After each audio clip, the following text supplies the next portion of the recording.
welcome to the Dark Night of the Soul Unwrapped. It's really wonderful to be here with you, Fiona. I have been looking forward to our conversation. Me too. Yeah. So let's begin with the beginning of your Dark Night. What was happening just before it began? I had gone through a period of time where I had experienced a lot of upheaval in my life. And I had I guess about a year prior to this, maybe a little bit longer, I had the very sudden, unexpected end of a 25-year relationship, which in some ways sort of came on the heels of me unwinding and losing a very successful business that ended up not being very successful for reasons that we can get into if you like. And I had also met somebody in my life and found myself being terrified of being loved and not knowing what to do with love. It was very much a push and pull, if you like. I really love this and I really want what this is. And at the same time, the idea of it was just really frightening. I'm going to be torn apart again by somebody else because in my experience, my life leading up to this time, being hurt by the people that I most trusted and opened myself up to and relied on in life, it was really experienced as a recurring theme of abandonment in my life. So there were these big losses, huge losses, and it sounds like the kind of catalyst maybe of being loved. Yeah. Was that being loved in a way that felt different?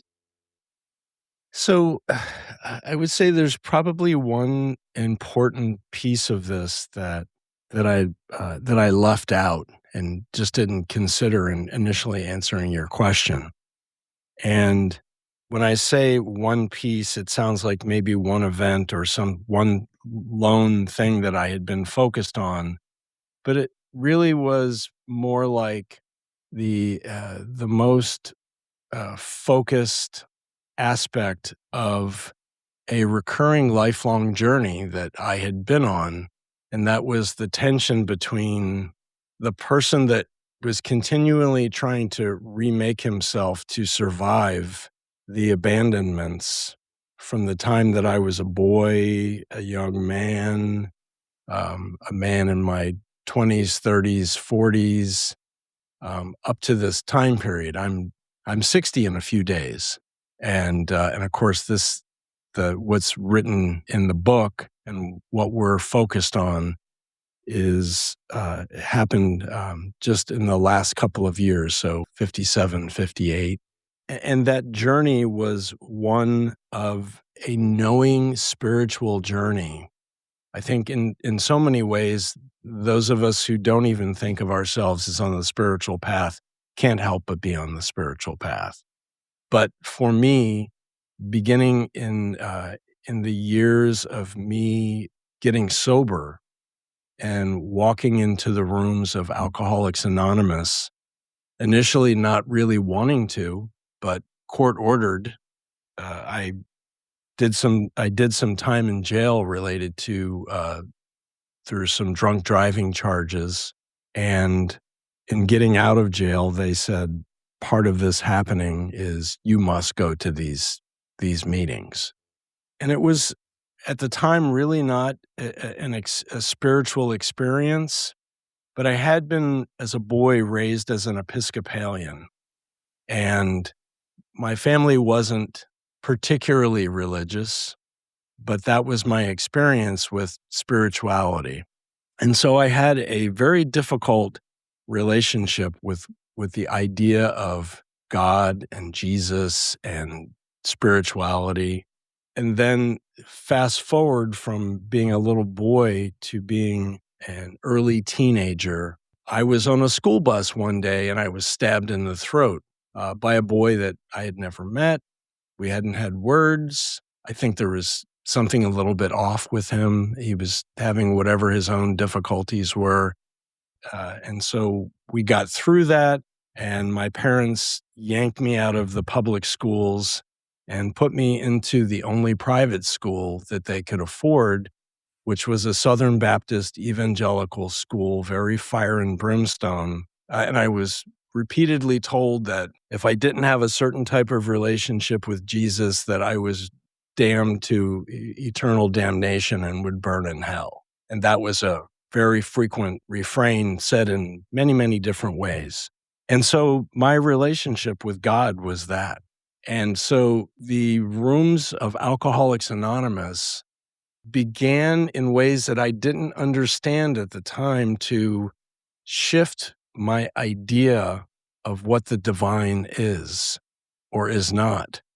And I began to be, without really even thinking about it, because I'm not in a church service per se. I'm in a room with a bunch of people telling me their names and drinking coffee. And I'm meeting a God who is not judgmental, who is about forgiveness, a divine that is about forgiveness. And so I think for me, looking back, that's really me as a early 20s young man beginning this path and allowing myself to feel safe enough with the idea of the divine to ask questions. And the questions always came back to something like, is this really all there is? I think for me, in ways that I experienced as anger and frustration and fear and doubt, and those things driving me to make myself be and become all the different versions of who I became quite successfully. That what I like to think of as that survival mind was really in so many ways quite brilliant. And I don't mean that to say that I, Bill, am so brilliant. I mean that to say that I think that's true of all of us, that in our own ways and our own experiences are in this space of, how do I get through this moment and be safe? Absolutely. I mean, I think there's something about understanding or coming to the point of understanding that all of that being and becoming was about that, Yeah. was about becoming what we needed to be to survive in the moment. And you mentioned your book, and I'll link to it in the show notes. One of the things that struck me reading it was just what that survival meant, particularly for you when you were a child, and as you were just saying, into your 20s, and the deep, deep holes that you managed to get yourself out of, as you say, very successfully. I mean, Yeah. outwardly, you would have looked like Yeah. you were a big success. Yeah. Having done all of that remaking yourself, all of that becoming, what then became of all of that as you went into the dark night? I think the best way to, at least initially, address what you've just asked me is, there came a point I don't have, and I'm also very wary of giving people the idea that there is a specific map that works for everybody. Because whether we're talking about that young man that walked into the Alcoholics Anonymous rooms all those years ago, or the soon-to-be 60-year-old man that sits here in front of you now, I think in our own ways, we are only always met exactly where we're at. And so I think that my circumstances and my experiences and what I did and how I reacted are very, very uniquely my story. But I think that the feelings and the thoughts and the experience that comes from that is the 99% of my DNA and your DNA, which is exactly the same. And I experience the other 1% or 0.5% or whatever it is in the human genome, and I'm obviously using this metaphorically, um, that 1% feels like everything because it's my experience of each moment of each day. And I spent decades stuck in the experience of these thoughts and these feelings are in fact me. This fear is somehow my truth, and it's for me to solve, to overcome. That's not true. I don't mean to say that I or somebody listening to this doesn't experience fear. Of course I did. Of course you do.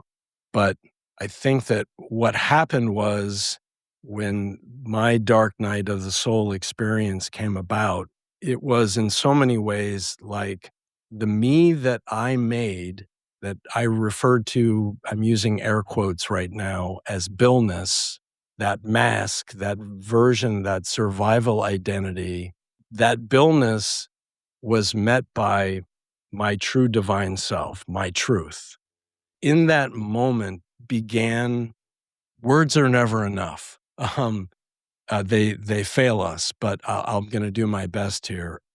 In that moment began an unraveling, an undoing, a demystifying, that the best way that I can boil it down was when the dark night began for me, I didn't actually hear the words like it was spoken like a voice in my head or like a voice from God, but more just like a knowingness, a truth that was the words, "This cannot stand."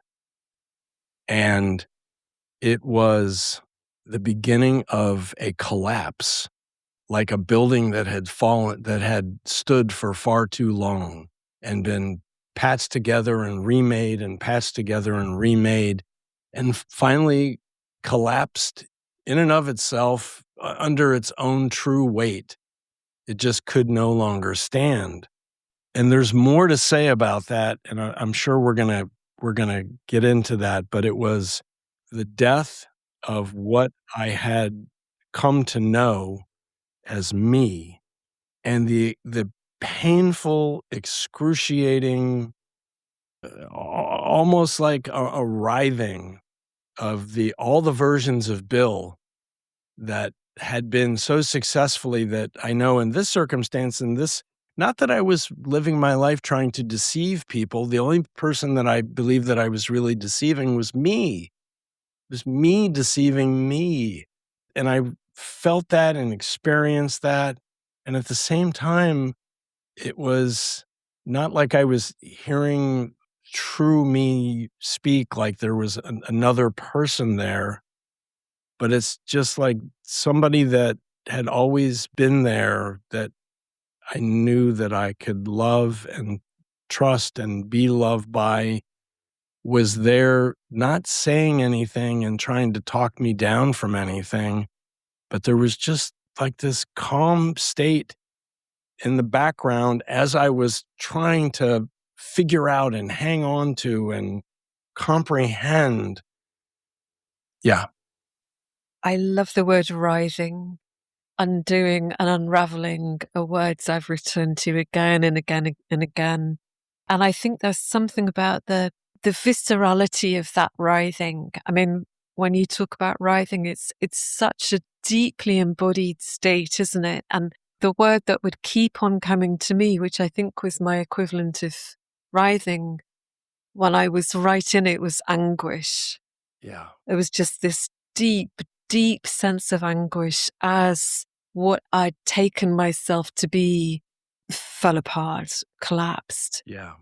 And I think the metaphor of the building is really apt in this, isn't it? That all of that effort that had gone into making and remaking, Yeah.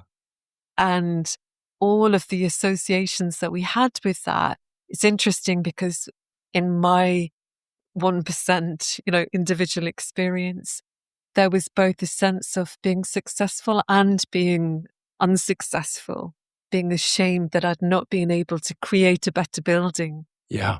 really fixated on, well, their building looks better than mine, or I should have been able to do this with my building, and then the whole thing collapses and we get to find out the truth of what that's been, or in fact, the lie of what that's been, the lie of the mask. Yeah.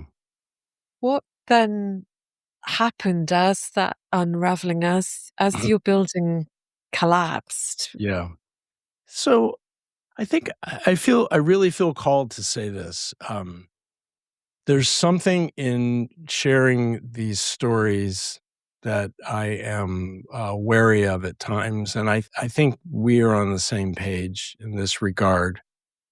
I want to be careful because I think I'm just going to relate it to myself. Had I heard some person talking about this the way that I am now, the person that was before the Dark Night, that Billness that was making the masks, the identities for himself, would have heard that, and I probably would have heard it through the filter that I heard so many other things in my life.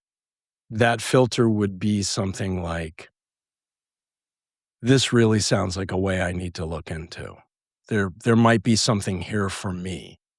And inherent in that is this undercurrent, this energy, this belief underneath somehow that I'm missing something and that I need to go out and get me some of that, whatever that is. And I don't mean to say that people shouldn't go out and buy the books and go to the lectures and have their practices. I don't mean that at all, because I think that's all part of us being met where we're at. And I believe that whether it's my book or whether it's anybody else's, whether it's any very respected text that are powerful and worthy, no doubt about it. But in and of themselves, none of them are the answer. There's no fairy dust.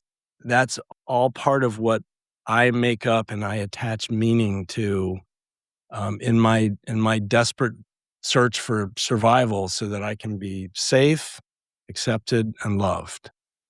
So I say that only because I'm going to share exactly what I share in my book, but it can seem like something out of a movie, something that's wild. It was for me in the period of intensity that came along with this, because in some ways it still goes on.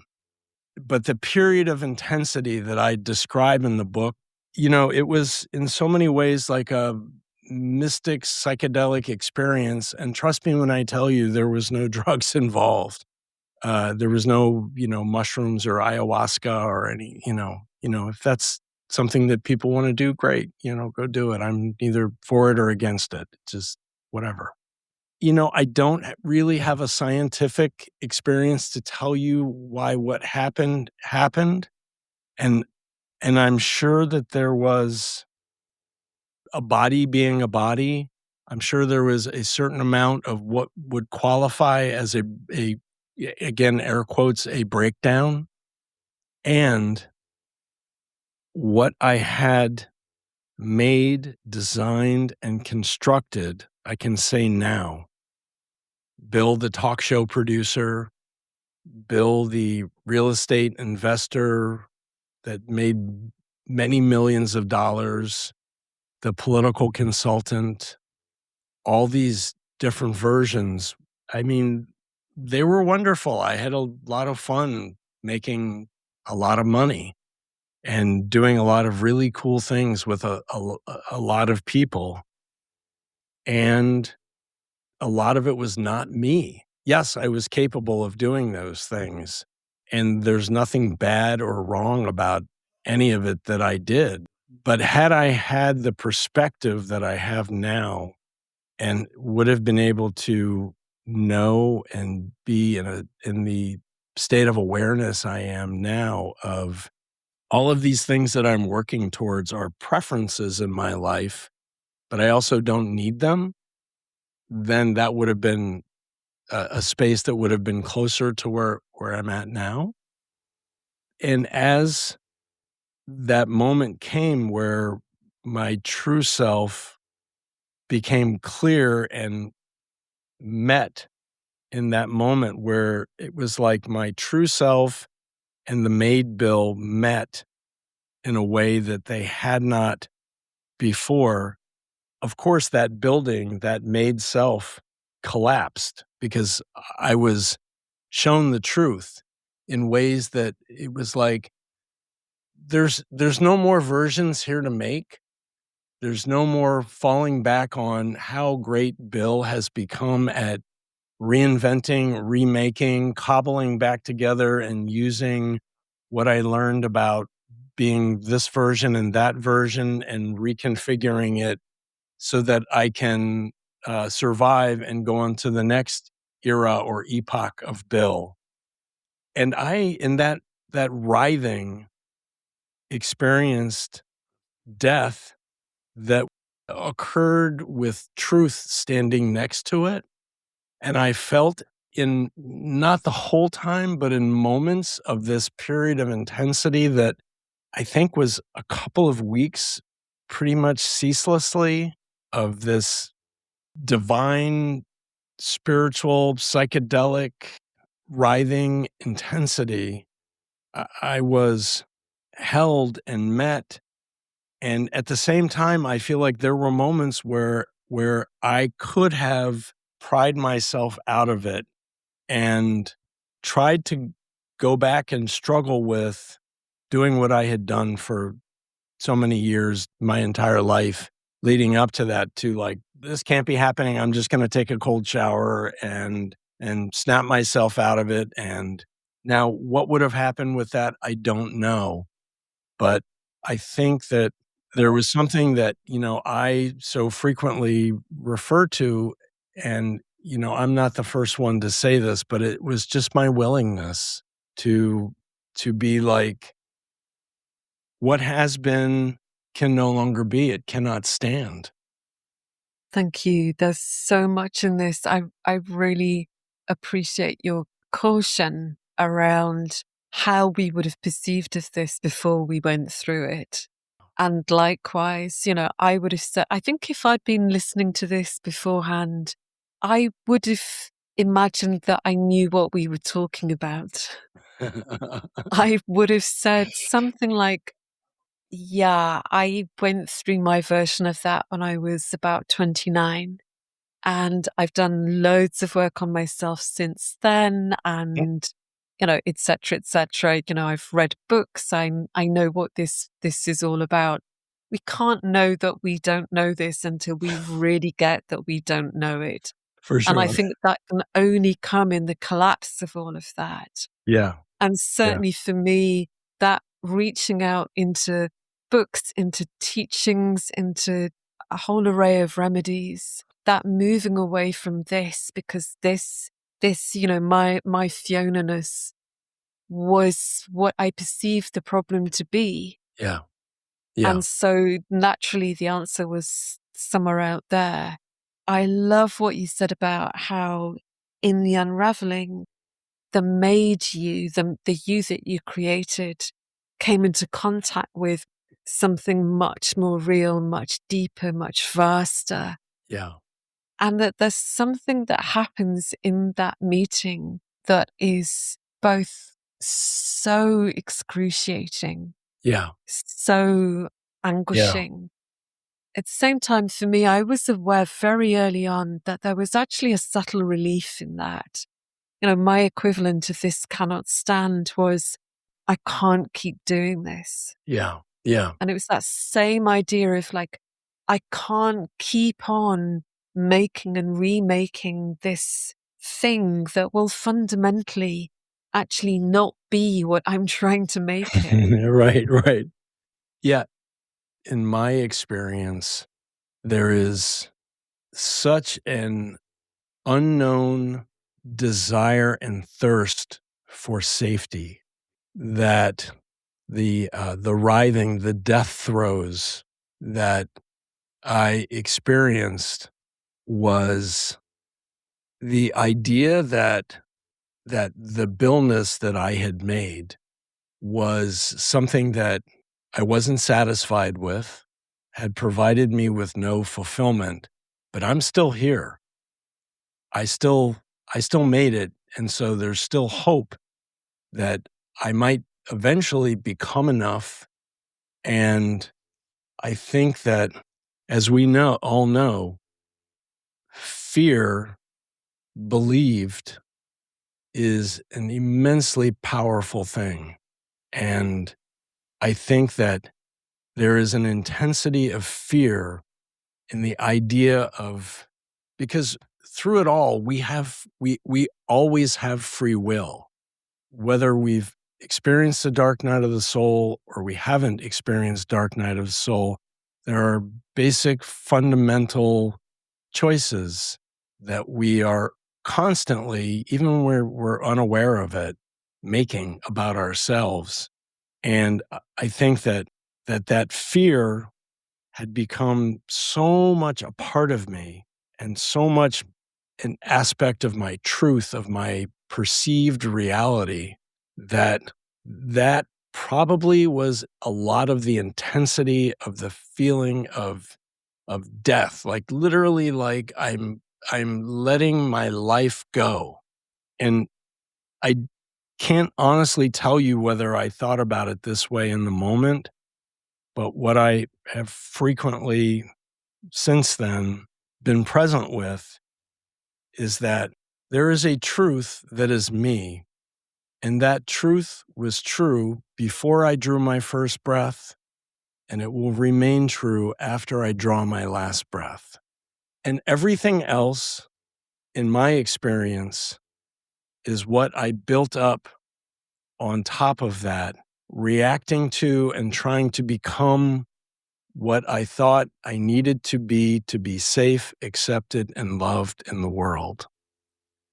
And it's not because I'm an idiot or because anybody else that's in this experience, and whatever stage of it you are, even if you don't even know or think that you are, it's not because we're idiots. It's because in the body that I was born into, in this physical experience of myself, there is something that is wired into us that is meant to survive. And, I'm certainly not the first person to say this or acknowledge this, but Bill, as a caveman, would have been very adept in most circumstances at surviving saber-toothed tiger. And in the modern day context, surviving growing up in an alcoholic household, surviving dad who one moment could be kind and loving and the next could be filled with rage and hold a gun to my face, could, survive the idea that, well, nobody's going to love me because look at all this evidence that came before me, and I grew up in an alcoholic household and I went to jail and blah blah blah blah blah blah blah blah blah about my life. And so it's nothing that I ever walked around saying to myself, but there was absolutely a subtext that was running me. It was a program that was running me, that had me make Bill, the making of the better Bill. And so the idea, when this day came where truth met design, when truth met construct, when truth met Billness, however we want to say it, it was like, it was much more intense than this, but I don't know what else to say. It was like if, mom caught me with my hands in eating the pie that I wasn't supposed to touch. And in that moment, I was like, oh, fuck, I'm busted. There's no denying this. Oh, shit. But like magnify that, but like, what are you telling me? This is who I am. Does this mean I no longer exist? What does this mean? Right. Absolutely. I mean, I think that's the point, isn't it? That all the thrashing and flailing and Yeah, writhing is around that, isn't it? Because when yeah, we've only seen ourselves as that, And our entire focus has been on, I need to make a better me. I mean, I think that's a really significant word. Yeah, That all of that movement, including for me, the years that I'd spent on what I would call my spiritual journey, yeah, was all still in service to making a better me. And better, as you said, meant unconsciously meant safer, more approved of, more loved, more lovable, all of that stuff. yeah. And so I think when that plug gets pulled, it's a profound shock. Very much spirituality was a part of the made up Billness for me for a long time. And I would very, very disciplined, very constant, very, at time, spiritualized, different things that I did. At various times, I was condescending because I knew more than you. I would veil it in kindness, but I was condescending in my spirituality because, of course, I know more than you. And I'm here to help you and bestow upon you my great spiritual knowledge. And it's bullshit. And so I very much, among many, many other things that range from, new age thinking, transformational trainings, I very, very much studied A Course in Miracles and The Way of Mastery. And those books are wonderful and amazing and have so much to give. And they are not sacred texts. There is nothing, there's no fairy dust, there's no magic pill. A Course in Miracles even says as much. Even the name on the book is A Course in Miracles and not The Course in Miracles. Now am I here to tell you that that is the answer for anybody listening to this? No, I'm not. Because I spent a lot of time saying to myself in quiet moments of frustration, does this spiritual shit really work? Um, and I come back to, and I think we were pointing to this earlier in our conversation, that in any given moment, when I am looking out there, out into the world, whether it's at a completely beautiful, amazing, powerful book or text or practice or meditation, when I'm looking to that and my dynamic, my thought is I'm going to this to get what I am missing. I'm going to this to get what I do not have. Then you are on an endless journey that will bring you nothing. It will bring you nothing. At the same time, they all played a role in planting seeds in me that when I became willing, were able to be harvested. Again, words fail, but that's the best I can come up with. So, I talk with people, I work with people from time to time. I know you do. And one of the most common refrains that I say to people is, I'm going to tell you what I think, but I'm going to tell you in the context of, please, God, do not believe a word that I'm telling you. Take what I'm saying because it worked for me and it may point you in the right direction. It may keep you on track in the general direction, but try it on like a pair of clothes. And if it works for you and it fits, take it. And if it doesn't, lay it down, whether it's my words or A Course in Miracles or anything Fiona has to say, you would agree with me. And so I spiritualized things like I was going to, you know, be a spiritual badass university and trying to be the valedictorian, the best student that I could be. And it was all trying to make myself feel safe and accepted in a group of people. We all said the same things and talked about the same things. And I think we see this play out, and I most certainly don't want to get into this, but I think we see it play out in politics and cliques of friends and the world we see is, we don't mean to, but the world we see is of our making. It's a reflection of us, and that's certainly what I made for me. And it wasn't until truth met my construct, truth met my design, that I was able to, at a certain moment, say, "Oh shit, this is scary, and this is not going to be pleasant, but the only way out is through." Absolutely. I want to come to willingness in a moment because I think that's a really important piece of this.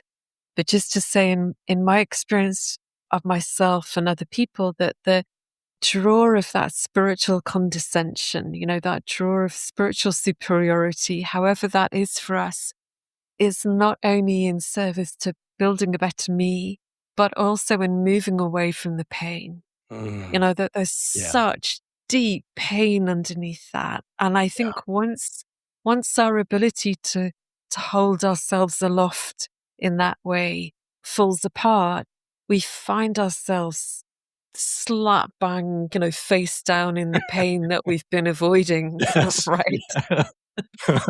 Yeah, And face in the mud. even though part of my journey to becoming a better me was to, quotes, work on myself, and there was absolute validity in that, I think it's not until that whole construct falls apart Yeah, and we're right in it with nothing to hold on to in that sense, yeah.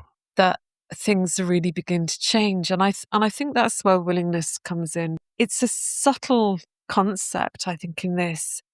For me, if somebody had mentioned willingness, particularly when I was really in the intensity of the dark night, I would have said, it feels like I have absolutely no choice in this. And I think there's truth in that. Yeah.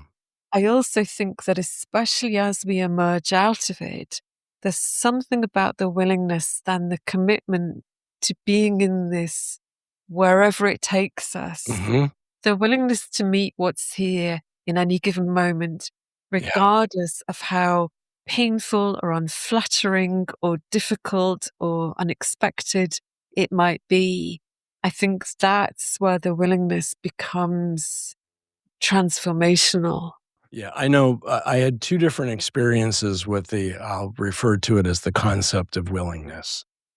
There was the willingness that I had for years, and the willingness was something that I began hearing referenced in my many years of study in A Course in Miracles, and in different ways, but very much saying the same thing, the way of mastery.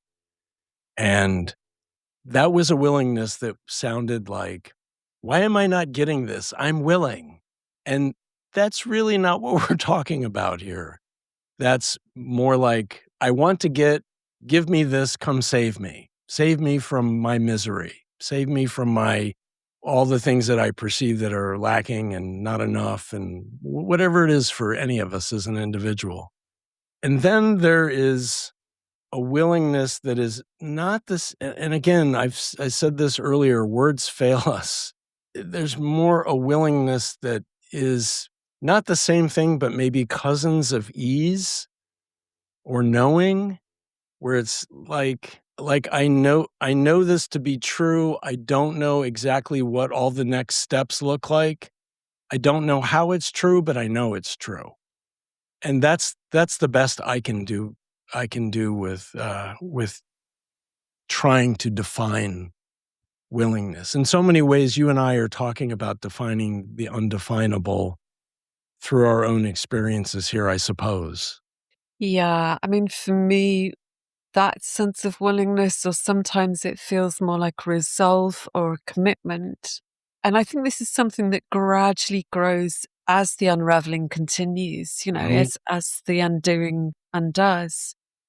That willingness is a willingness to be with what's here without any ideas about how to be with what's here. Isn't this sense of like, right, so the way that I'm going to approach this is I'm going to, accept, or I'm going to forgive, or I'm going to whatever. But is the willingness to be here without any ideas about any of that. Yeah. I mean, yesterday, for example, I was with myself, and what was coming in was, I don't know what this is. And I was feeling sensations. The knowing in that moment was I don't know what this is. And the willingness to be in that. Over some time it unfolded into Yeah. something else. But I think we're so used to all of the constructs and concepts that we've gathered in our bid to be better selves that there's something really shocking about just being in the rawness of experience, all of that gone with no idea about how we're supposed to feel or be or think, but just willing to be in what's here and in all Yeah. its rawness. I'm so happy to hear you say, "I don't know." Um, I have found there's such a doorway in the not knowing, and I think that's why I tried where I can to be responsible about talking about all of this and trying to, frame it as what it is, what it isn't, and I think it needs a certain amount of "I don't know." And the not knowing is a really powerful thing, especially when you are in that space willing to not know. Because I know for me, there was, very much a security device. It was my bodyguard, so to speak, was, "Oh, I know. I have the answers." I delighted in the idea and the concept of my intellect. And, I, at times, will talk to people and almost talk about it like I see it now almost as if I was enjoying in like a version of masturbation when I would be in some particular circumstance where somebody else seemed like they were knowledgeable at something about something. It was almost like something I couldn't but help myself in speaking up and saying, "Well, I know, and da da da da da, and blah, blah, blah." And it could be about spirituality, politics, whatever. And again, it wasn't about, Bill was trying to live his life scamming people and getting over on people. I was trying to make myself feel safe because I lived so deeply in the belief that this is me, and me is only always lacking. And there's already so much that we are handed and given and have. And it's in this for me in reminding myself that in truth, I lack nothing. Now, in the what I'll call the after days of the intensity of in the dark night of the soul's post days, um, a relationship that are almost like dual tracks. There's the world and how the world worlds on, and I experience the things that I want in the world as preferences. Of course, I want to live in a decent home, and I like to have a car that doesn't break down, and I want to be able to buy groceries and have friends and whatever it is. But nothing in the world defines me, and nothing in the world has me get back in the mode of I need to or I must become more, I must become better in order to fill in the blank. Now, it's also true that there are still absolutely what I call echoes of patterns. It's not that I sit here speaking to you now and that I am somehow an enlightened being and I am above feelings and thoughts but I really live in now in much more of a dynamic that my thoughts and my feelings I always get to choose in each moment, in each circumstance. And my thoughts and feelings can either be happening to me or they can be happening for me. And in the happening to me mode, I'm reacting to the world and the world is happening to me. And in the happening for me truth, there's still more. There's still more unwinding. There's still more healing, however you want to think about that. I think the difference now for me is that I can't unsee what I've been shown. There is a spiritual musculature, if you like, that living in that space, having seen what I have been shown, which can't be denied. In my experience, again, I'm not telling you to believe me, but I can't unsee what I've been shown. And in that context, in that truth, I may experience, well, Fiona just said something to me and now I'm pissed off. Well, that happened before the dark night of the soul, and it might happen after the dark night of the soul. The difference is what's here for me? What am I being shown? What meaning am I still hanging on to that's within me, where if Fiona says something to me that I would say to myself, "Oh, there's still something in me that's that little boy whose father told him he was an idiot that reacts this way." And so when Fiona says something to me in a certain tone or a little bit unkind or questions me or whatever it might be, that I might go, "Oh, what's that about?" And now they're like, each one is like another doorway, another doorway, another doorway, unless I see it as happening to me. And then it's much more of like, I'm a victim that lacks. Yeah. Yeah, I think for me, one of the biggest things about the Dark Night is seeing it as the beginning of that process. I mean, it's this confluence of the end of the old paradigm, the end of what we've been talking about, becoming a better me and all of that, and the beginning of this. You've used the word unlearning. We've talked about unraveling and undoing. Yeah, the unraveling of all of those patterns. And that's exactly my experience now, that there's a knowing and a seeing of what's moving. And I make time for that too. There's a making time and space for what wants to be seen or known or felt in the moment. And I love that term, spiritual musculature, because I think that's absolutely the case, that the capacity for being with things changes out of all proportion. And I used to imagine that were I to go what I imagined spiritual awakening to be before the Dark Night, Yeah. that there would be a complete removal of all of those horrible feelings that I wanted to get rid of. That I would never again feel Right. fear or shame or Yeah. any other types of pain. Yeah. I've And arrived. exactly. And knowing, of course, that isn't what Right. happens. Right. We come into a completely different relationship with those things. Yeah, for sure. And I think the meeting of those things in a space in which all kinds of different things can happen, in which the relationship can be dynamic, completely transforms our Yeah. experience of life, Yeah. actually. And this has been true for me most certainly after that intensity of the dark night of the soul. Is I've really come to an awareness of there is no level of knowledge that will set me free. And that's an aspect of me.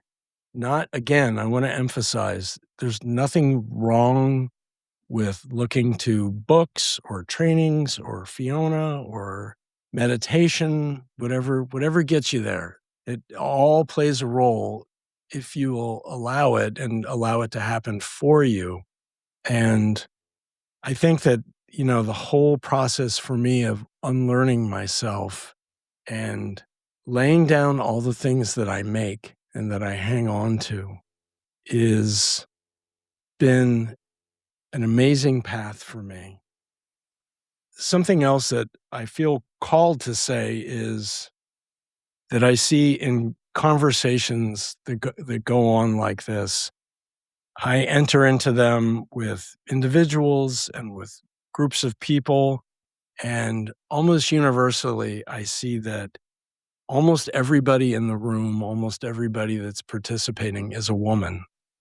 And and I think that there are reasons for that that probably have to do with the predominance of a feminine, masculine energy, divine nature that by and large is tends to be more true in men and more true in women, and all that comes from that and what we've all made up about ourselves along the way to dovetail back with what we're thinking.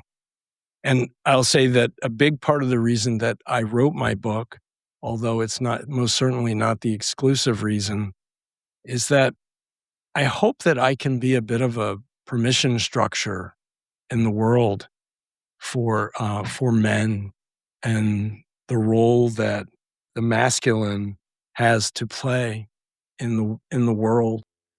It's not that I say that because I think somehow that, just like I referred to any particular spiritual text, is a solution. But I think that there's a lot of people suffering out there. I had been blessed along the way to work with some amazing spiritual teachers that were not the cause of what I've experienced, but just like the texts that I referred to, plant seeds and consistently met me where I was at. And that became part of what blossomed, if you like, for me over time. And I don't say that to tell anybody that I'm a great enlightened spiritual teacher. I say that because whether it's my book or Fiona or anything else that's out there, I know that as a man, I spent a lot of years struggling and suffering and going through a lot. I know that there is a better way. I can't do it for you, but it's there for you. I mean, the answers that people seek, male or female, we all already have all the answers. It's just getting everything else out of the way. And that's the pulling back of the curtain, so to speak. It's not a getting and I need more and I need to read 12 more books and meditate just the right way. It's much more a revealing, a remembering that is the dynamic here. I love those words, revealing and remembering. I mean, that's exactly my experience, that it takes time to clear away all of the undergrowth, as it were, until these things can be revealed. But they're always there, Yeah. however much we believe they aren't. I really appreciate what you just said about being a permission structure of some kind, particularly for men. I think that's really important to know that this can happen to anybody, whoever they are, in all kinds of places. And ultimately, why this happens to us and not other people is deeply mysterious. Yeah. I wondered if we could circle back for a moment. You used the word mystic earlier on, and divine. What's your sense of the divine or the mystical now? Is there anything else you'd like to say about that? Yeah, so, I very comfortably use many different words. There was a time if I used the words, God or Jesus, the hair would stand up on the back of my neck, and I would feel like I was betraying myself by saying that. And so, I think at least a couple of times said words fail us. Words, whether we're talking about God or Jesus or divine inner wisdom or source or the universe or any other word we can come up with, all of those words for us, each as individuals, will most naturally have some degree of whatever meaning we've attached to that. Me saying Buddha mind or divine source or energy or universe might feel safer and less. Some people say, talking about God or Jesus is toxic. I have no attachment. And part of the reason that I've gotten comfortable with that is because one thing that I am crystal clear on is that God, Jesus, the divine source energy also doesn't really care. And and whatever gets you there. What do I think that is? I can't really tell you in any clear way. I think it's sort of beyond defining, but the easy answer is one that's been said many times, and I would say God, universe is, just is. I almost certainly, because of all my many years of studying the texts of A Course in Miracles and the way of mastery is if God is, what does that mean for me? And the way that I think about it is that I am a thought in the mind of God. By that, I mean I am made from what God is made of. How I am distinctly different from God is as best I can articulate. In this world, I am capable of making things. I can build a building. I can build a business. I can make up who Bill thinks he is today or tomorrow or next week. But I am not capable at the level of God to be the creator from the standpoint of I can somehow make more of what is. I am capable of bringing to bear, and I mean this in a spiritual sense, not in the romantic sense, and there's distinctions for me. I can bring to bear what love truly is. And when I bring to bear what love truly is, it allows me to see my brother and sister in the divine. I can see Fiona, even when Fiona is upsetting me or saying something that is making me question myself. When I bring to bear that love, I can see Fiona as me because in my experience, Fiona is showing me me. And I may, because of my presence with love, experience that as, oh, she is showing me what I'm still hanging on to in myself. Not because she wants to punch me in the nose or whatever it might be, but because I am able in that moment to experience what comes up for me, what I'm hanging on to that is making me feel unsafe, afraid, doubt. It can even be on the other end of the spectrum. Fiona may come to me and say, Bill, I read your book and it's just the most amazing thing. And I may walk away from that feeling, man, I'm really great. And that's bullshit too. And it's and Yes. and it's not because I'm not really great or Fiona's not really great, but because it's something that I will probably tend to hang on to myself and use to make something else out of. I will suddenly start to want to make myself as Bill, this great literary author that's like on the verge of being the spiritual Shakespeare or whatever the hell I might come up with. You see what I mean? So it's not just like the negative things, the things we don't like, it's all of it. It's like it's either truth is always true, and we're the meaning-making machines navigating this world, and so whether it's the stuff that we love and we want or the stuff that we hate and we try and avoid, we attach meaning to all of it. It's like a dog chasing its tail. You're never gonna find anything. I'm obviously on a podcast right now, and so something that I have learned in doing podcasts and if somebody wants to interview me about the book or something else that I've written somewhere, is that I have chosen to be now in the practice of I don't go back and pull together talking points because I'm afraid that I'm going to listen to something and do all this preparation because I get to remind myself that this is not about me. And when I say me, I mean Billness. Whatever it is that I'm supposed to say will be said. And there will be, I'm sure almost nobody that listens to this podcast will be anybody that I personally know other than a handful of my friends or people from that read my writing that go to your podcast. But all of your Fiona people, so to speak, I won't know. And I have no idea that something that I've said or you've said is exactly what's meant to meet that person where they're at.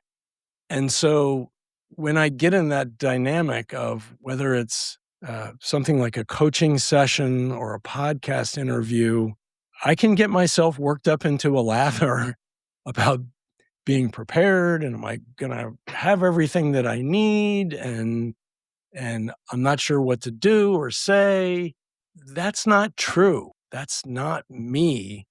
That's me hanging on to meanings and beliefs and patterns and concepts that I've made true, not because they are true, but because I've had an experience that it feels like it's true because I'm feeling it in my body and I'm sweating or my chest is tight, whatever it is. And it's false. I've made it up. And so I always say to myself, stop playing God. You are not God. You are not source. And I get myself in the space as frequently as I can where I say, it's not of me, it's through me. It's not by me, it's through me. And that's not to say that like I have God on speed dial and that I hear his voice in my head. You know, like I'm sure you've experienced this. Sometimes I say things and people hear what I say and they say, "Oh my God, that was amazing." I can't really repeat what I just said. I don't know where it comes from. And that's not because I'm better or I'm a guru or I'm some spiritual. It's because I've gotten myself out of the way. That's all it is. It's what I'm talking about is within every single person that's listening to this. Everybody that's ever drawn a breath or ever will draw a breath, this is true for. Just before we finish, for anybody who's right in this just now, who's in the writhing, in the intensity, what would you like to share? You have always been safe. You have always been accepted. You have always been loved. It has always been so, and it always will be so. At the same time, it's not something to dull the pain with. It's very easy for us, whether we're talking about spirituality or drugs and alcohol or sex or food or anything else, to air quotes, medicate ourselves because sometimes shit hurts. Sometimes it doesn't feel good. But it's in the willingness to walk through it that you will be shown, you will come to know, and the meaning, the beliefs that have been made, the truths that have been resigned to will little by little fall away, and this too shall pass.